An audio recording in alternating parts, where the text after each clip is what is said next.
हारन हारन किधर है? हारन भी ये पीछे है।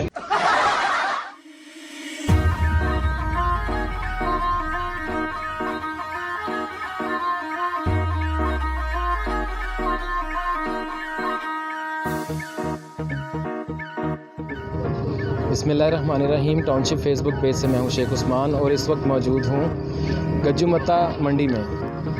जी इस वक्त माशाल्लाह एक बड़ा प्यारा खूबसूरत बकरा और बकरे वाले भी पास ही मौजूद हैं। आइए आपको दिखाते हैं। जी कितने का दे रहे हैं जी? ये जी 2 लाख का दे रहे हैं। 2 लाख का? हाँ जी 2 लाख। ये कितने गेयरों वाला है जी? हाँ जी कितने गेयर लगते हैं? इनके गेयर जी 7 लगते हैं। 7 लगते हैं? हाँ जी। अच्छा जी तो फंक्शन बताएं इसके, हेडलाइटें वगैरह चलती हैं? हाँ जी चलती हैं सर। हेडलाइटें किधर देखो है? आज ही चलती है। हारन हारन किधर है? हारन भी ये पीछे है। ओहो वो वाला हारन चलाता है। सही। क्या खाता है ये? हाँ जी क्या खाता ये जी बहुत कुछ खाता है जी।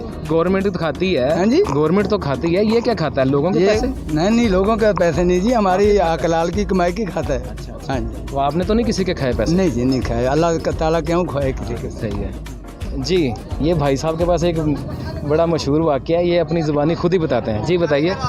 जी अस्सलाम वालेकुम सब नाजरीन को मैं ये खबर बताना चाहता हूँ कि एक छतरा मैंने 33,000 का लिया और जब उसकी कटाई की तो वो छतरी निकली है। तो बहुत हमें अफसोस है इसी बात का कि मुसलमानों के साथ ज़्यादती की जा रही है। मुसलमान अफसरी में ऐसे नहीं करनी चाहिए सर। क्या चाहते हैं आप? आपका 33,000 वापस दे के बकरी वापस ले लीजिए। नहीं सर, छतरी या तो मुझे छतरा दिया जाए लिहाजा, या छतरी दे तो दीजिए। या छतरी पैराशूट दी जाए, छतरी दे दीजिए या फिर मुझे उसकी कीमत दी जाए सर। चलें कोशिश करते हैं। ठीक है, मेहरबानी।